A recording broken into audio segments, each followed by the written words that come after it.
ज्या ताईने आपला हा गोल्डन शॅम्पू जो आहे तो ऑर्डर केलेला आहे किंवा याचा रिझल्ट पाहिलेला आहे त्या ताईंना मला या शॅम्पू संदर्भात काही सांगायची गरज नाहीये, कारण की त्या ताईंना माहीत आहे किंवा त्या ताई स्वतःहून कॉल करतात आणि शॅम्पूची भरभरून स्तुती करतात, म्हणजेच की आपल्या गोल्डन शॅम्पूची भरभरून स्तुती करतात। आणि काही ताई अशा सुद्धा आहेत त्या व्हॉट्सअपला विचारतात किंवा कॉल करून विचारतात की तुम्ही हा जो शॅम्पू आहे तो कुठे बनवायला शिकलात किंवा कुठल्या क्लासमध्ये शिकलात।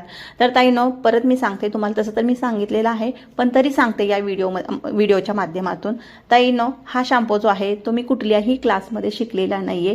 मी यापूर्वी भरपूर सारे शॅम्पू बनवलेले आहेत। माझं जर शॅम्पूची जर्नी तुम्ही पाहिला तर कोणत्या लेवलचे मी अगोदर शॅम्पू बनवायचे आणि त्यानंतर इथपर्यंत येईपर्यंत मला किती दिवस लागले आणि खरं सांगू का अक्षरशः माझे 10-10 लिटरची बॅच खराब झालेली आहे। आणि त्यानंतर अशा पद्धतीचा शॅम्पू जो आहे एक परफेक्ट शॅम्पू बनवायला मी शिकलेली आहे। इथं बघा सगळ्यात महत्त्वाची गोष्ट काय आहे, प्रॅक्टिस आणि रिझल्ट टेस्ट म्हणजे टेस्टिंग या गोष्टी खूप महत्त्वाच्या आहेत।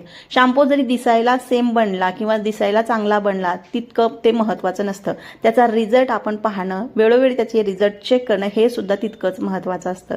आणि भरपूर सारी प्रॅक्टिस झाल्यानंतर भरपूर सारे इन्ग्रेडियंट यामध्ये घालून याचे रिझल्ट पाहिल्यानंतर फायनली हा शॅम्पू जो आहे तुम्ही म्हणजे एक परफेक्ट शॅम्पू जो आहे तो मी बनवायला शिकलेली आहे। हा शॅम्पू कुठल्याही क्लासमध्ये मी बनवायला शिकलेली नाहीये, त्यामुळे आता तुम्हाला लक्षात आलं असेल की आपली प्रॅक्टिस तितकीच महत्त्वाची आहे। रात्र मी याला म्हणजे हलवण्यामध्ये किंवा या गोष्टी ज्या आहे एक परफेक्ट शॅम्पूच्या दृष्टीने, शॅम्पू बनवण्याच्या दृष्टीने मेहनत घेतल्यानंतर कुठे जाऊन हा शॅम्पू बनलेला आहे।